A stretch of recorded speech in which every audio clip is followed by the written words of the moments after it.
It is on the pulverizer schedule for September 29th, and then we'll get on the asphalt schedule once it's shaped. We're still ongoing with street painting, and all the miscellaneous work fits into our busy summer schedule here as it allows. Any questions for Tim? Not a question for Tim, but I wanted to back up on a few of these projects that are late in the season. Cherry from 1st to 2nd is one that we've had on the list as to be scheduled. That one's been on our project we call on the bubble. If we run out of time, that is one that would be delayed till next year. That one includes a water main replacement, sanitary sewer, and sewer and water laterals. So there's a fair amount of underground, even though it's just a one block street. So at this point, it looks like that one could be delayed, and that's why you see that it's just been to be scheduled. So we would get notices out to the property owners if that's the case, and then this would be an early project for 2020, just to give you that information. Okay. Any other comments or questions? Okay, thanks, Tim. Tom. All right. As we move forward, we got 17th Street from Maple Avenue to Peach Avenue. As you're aware, we're done with the section between Vine and Peach. The concrete work is being finished up this week. We should have all the concrete work done on this project between Maple and Vine. Then it's a matter of getting it scheduled for asphalt and topsoil restoration. So we're moving forward on this project pretty good, and I think I'm expecting we should be very close to meeting the project schedule for this project. So things are going well on that. The Daniels addition, we did the we did the final restoration and some minor repairs. We had to do some work on the stormwater pond, as well as repair some topsoil work on there. So that project is now done and closed out, or going to be closed out. Cedar Avenue, the water utility replaced lead services between 1st Street and 6th Street. And with that work, they are completing their concrete patches here this week. And then finally, traffic signal bulb replacements. We began this project this year. We are in the process of replacing all the LED bulbs in the traffic signals in the city of Marshfield. They're currently, most of them are exceeding 11, 12, 13 years old.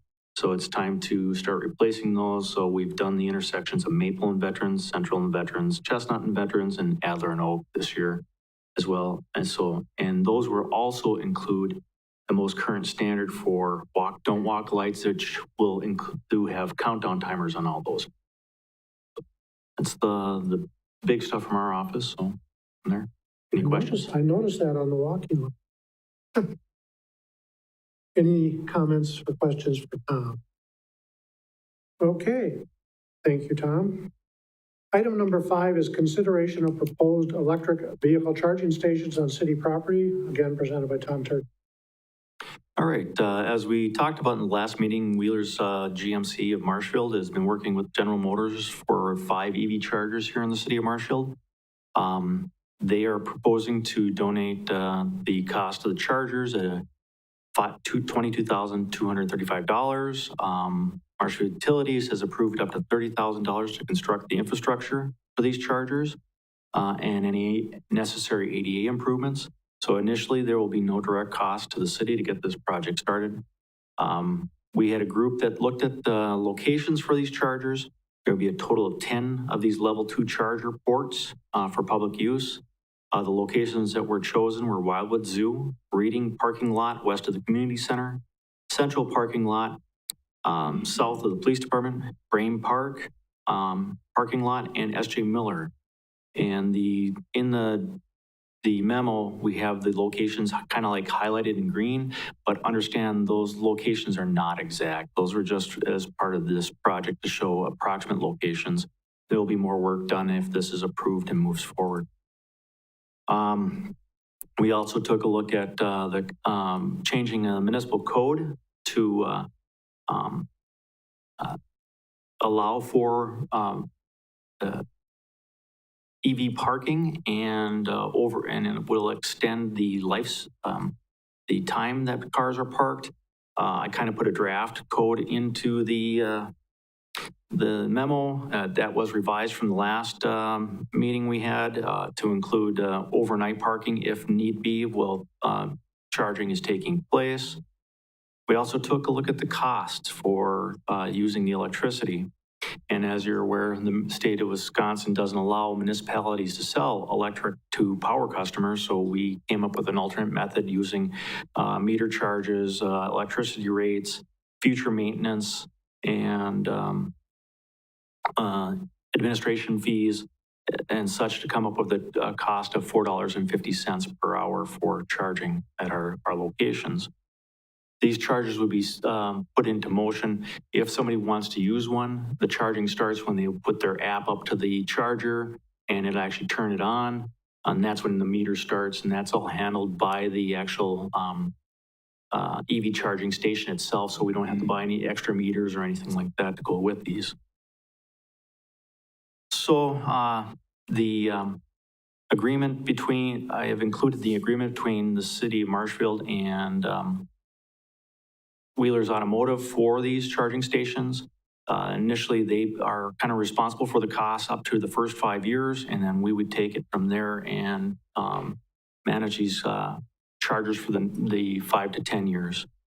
And so I did include a copy of that. So my recommendation at this time would be to recommend the placement of 5 level 2 chargers for a total of 10 charging stations at the following locations: Wildwood Zoo, Library Lot west of the community center, Central Parking Lot, Frame Park, S.J. Miller Park, and I have the enclosed draft, the revisions to the municipal code for stopping, standing, and parking to create parking restrictions for electric vehicles to be forwarded to our city attorney for his review and then to the Common Council for their consideration. That the city of Marshfield 2022 fee schedule be amended to set the hourly rate at $4.50 per hour to charge electric vehicles, and that this rate be reviewed on a yearly basis to reflect the use and costs incurred by the city for electricity and maintenance of these EV chargers. And finally, forward the agreement between the city of Marshfield and Wheeler's Marshfield Incorporated for the installation and maintenance of 5 EV chargers to the city attorney for his review, then to the Common Council for their consideration. Okay, I'll entertain a motion to that effect. Motion by Mr. O'Reilly, second. Mr. Varsho. Are there any comments? Mike? I have a couple questions on it. The first item being, I believe you said we established a $30,000 installation cost for the electrical. What if that doesn't cover it? Where are we at, or what happens at that point? Go ahead. I would ask Nick for more money, but at this point, we've already gotten some estimates on some of this infrastructure and looked at these locations. We feel that the 30,000 will actually cover it, and that it'll not be that amount, but it just allows us to have up to $30,000 for this installation. Tom, I had a question on the way the machines charge for the, does that, if someone hooks up their car to the charging station and then just walks away and leaves it, does it continue to charge them the whole time that their car is connected, or does it stop when their car is fully charged? I would believe that, and this is a good question, I don't know if I have the exact answer, but I believe that it would stop when it's fully charged. Okay, 'cause I would think the other would be a deterrent for people to leave their car charging an excessive amount of time. Well, one of the things I learned about the level 2 chargers is that it basically adds about 20 miles of range per hour of charging. So if you're looking to charge your car completely, you may be sitting there for quite some time. The level 3 chargers that are out there to charge your vehicle in 30 minutes to 4 hours typically run between $50,000 and $100,000 per location. That's a pretty excessive amount for us just to start looking at this program without any type of major donations. Okay. And I liked your adjustment to the ordinance too for the parking. I thought that was good and clear and simple. All right, thank you. Like, One other question is, how did you get around selling the electricity? Are you charging just for the parking stall, or what is the process in that? Okay, so if you pull into the parking space and you're not plugged in the car, you're not being charged. But if you plug the charger into your vehicle, you have to have an app to actually start the chargers charging your vehicle. When you start charging your vehicle, then the timer starts on the charger for $4.50 per hour. So what you're charging for is the parking? Is that the Basically concept behind it? Yes. Okay. Yep. Thank you. Mayor, I have one question. What if you cannot have a cell phone and you don't have a big in app? Seriously, then you are not allowed to park there, correct? You'd have to have an electric vehicle to park there in the first place. It's going to be restricted to just electric vehicles. I don't know if you don't have a cell phone or app, if you could use your car possibly to communicate with the charger. I'm not sure how that all works. I still don't own an electric vehicle yet. I know if it's not have a vehicle, cell phone, you know, that feeling. I know, but I just, people have asked me that question, so that's one reason why I'm here this evening. I think Nick can fill us in. Okay, Those that have EVs right now are going around and they have apps on they have cell phones because they need apps to be able to determine where they can charge their vehicle. Because right now you don't drive down the road and see a sign that says EV charging, you know, it's not out there yet in the masses. So at this point, the charging needs to be done through that means. There are some where they will eventually, they have the ability to pay as you, kind of like you pay for parking. In some places you go to, you can swipe your credit card, that type of thing. There are models out there that allow EV charging through that as well. This system isn't set up that way, but in the future, if this takes off and we find there's a need, that could be a way of alleviating this. Thank you, Nick. Okay, is there any further discussion? Okay, we have a motion to recommend everything that Tom read to us earlier. All those in favor signify by saying aye. Aye. Anyone opposed? Seeing no one opposed, that motion carries. Thank you.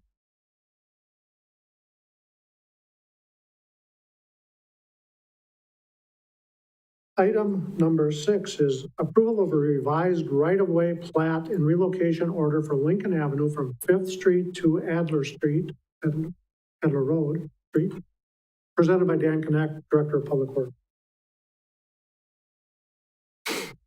Thank you. We've talked about this project several times over the course of the summer here, and we're nearing the end of the right-of-way acquisition process. But because this was federal funding on the project, we need to follow the DOT's process for acquisition of those real estate interests, which are some temporary easements, a few permanent easements for drainage structures, and then there are a couple strips of right-of-way on the west side where we actually purchased property for the trail that we've talked about. The right-of-way plat is what shows those land and utility interests that need to be acquired for the project. And we did approve the original plat and relocation order back in March this year. The right-of-way acquisition process has been ongoing, and during this process, it was determined that 2 parcels could be removed, triggering the need for an update to the plat and the relocation order. So there's 2 parcels that were removed. The first one was at the corner of 5th Street and Lincoln Avenue on the west side. I think you'll recall a discussion about some changes to the trail and sidewalk configuration that allowed this parcel to be removed from the plat. And the second was a utility parcel where an easement that we thought initially was within the project limits turned out not to be in the project limits. So a release from that utility was not required. So it's a fairly simple plat change, simply removing those 2 parcels from the plat.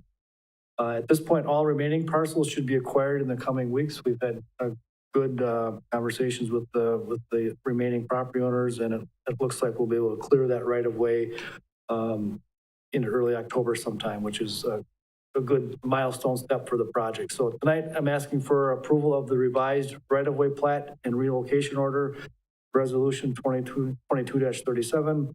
Refer those to the Common Council for consideration, then further authorize myself to sign that right-of-way plat on behalf of the city. Motion by Mr. Fire, second by Mr. Varsho. Any discussion? Seeing none, all those in favor signify by saying aye. Aye. Anyone opposed? That motion carries. Item 7 is the approval of engineering services agreement for the Adler Road Trail Project from Sycamore Street to Weber Park, presented by Dan Connect, Director of Public. Thank you. This is another one we've talked about previously. We're finally at a point where we can kick this project off. The city was awarded this Transportation Alternatives Program grant back in 2020 to construct this trail link from Sycamore down to Weber Park along the south side of Adler Road. The funding was not available till state fiscal year 23, which starts in July of 2022.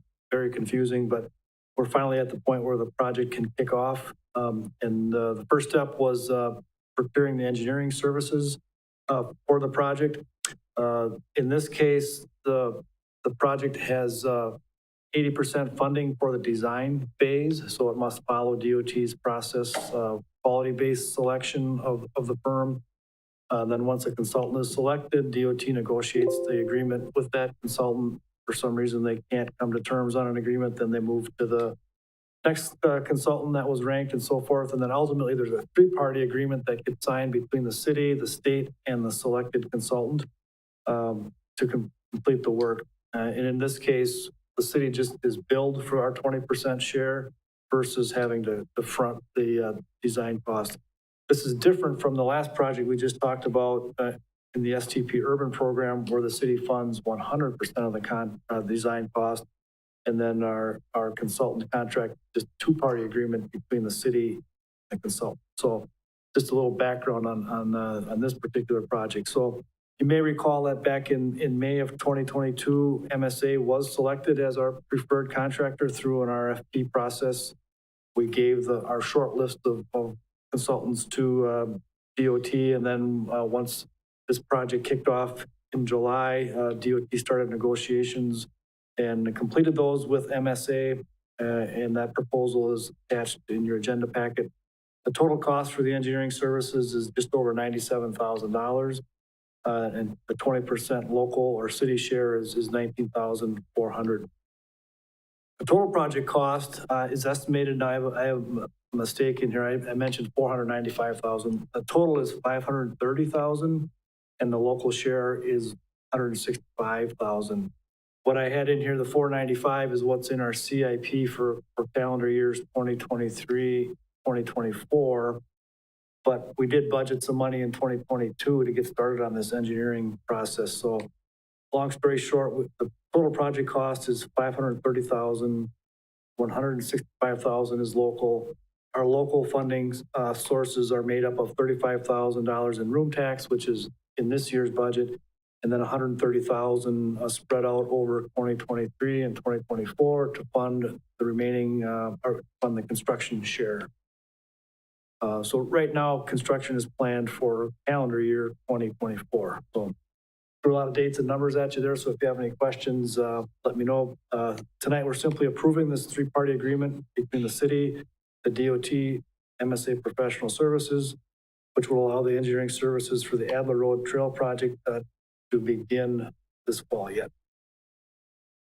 Okay, I'll entertain a motion. Mr. Fire, second by Mr. Varsho. Any comments or questions? Okay, this is to approve the three-party agreement. All those in favor signify by saying aye. Aye. Anyone opposed? Seeing none, that motion carries. Item number 8 is recommended items for future agendas. I don't see any, so I'll entertain a motion to adjourn. Mr. O'Reilly, second by Mr. Varsho, and we're adjourned.